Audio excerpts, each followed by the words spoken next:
Find in this week's Parsha, Parshat Tavo, the mitzvah of declaring that one is given all their tithes, their maaser, once every 3 years in the Beit HaMikdash.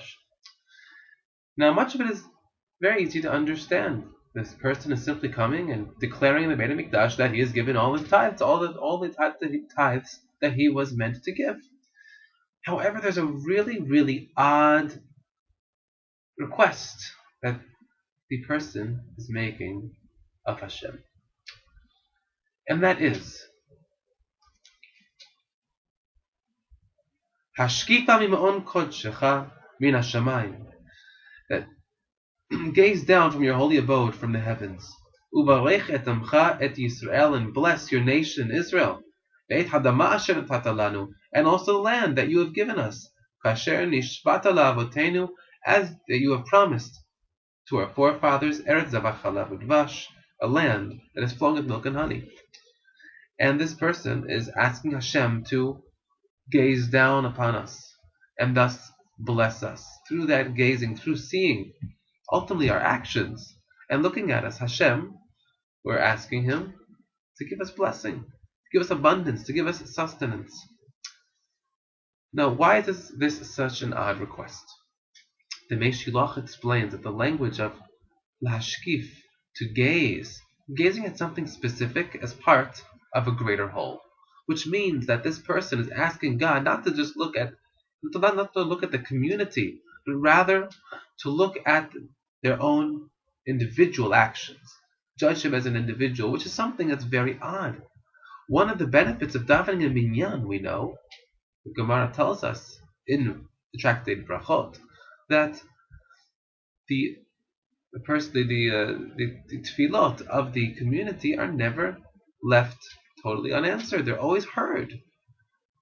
That when I'm davening in a minyan, I'm davening in a group of people. I'm not judged as an individual. I'm looked at as part of a community. And those things that I might not be so strong in, my friend will be strong in. And things that my friend is weak in, I'm strong in. And thus we all complement each other. And our tefillot are answered. Why would someone remove himself from the community and ask Hashem lashkif, to gaze at him and to judge him as an individual? The answer is that we have to be men and women of the people. There are two ways to do that.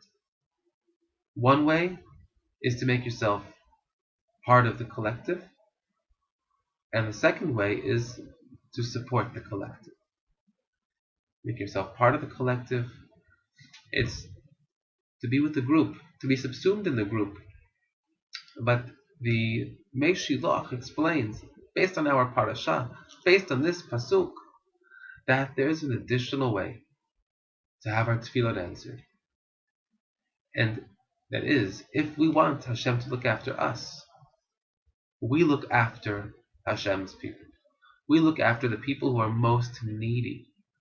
And that is the mitzvah, at the root of it, of maaser, of giving tithes, giving it to the Levites who don't have land, and giving it also to the people who are widows and orphans, people who are less privileged in society, who have more needs, looking out for them. When we come once every 3 years and make that declaration with conviction that I have done everything I needed to do, that I could do, to support these people over the past 3 years, I am supporting the collective. I am a man of the people. I am supporting the people who are most needy. And that, figuratively, gives me the right to twist God's arm in the language of the Meshilach. To twist God's arm and ask Him for sustenance, ask Him for blessing, not on the merits of the collective, but even on the merits of myself. We should all merit to be men of the people, men and women of the people, both by joining up with the collective, joining up with the community, and also by supporting the neediest members of the community.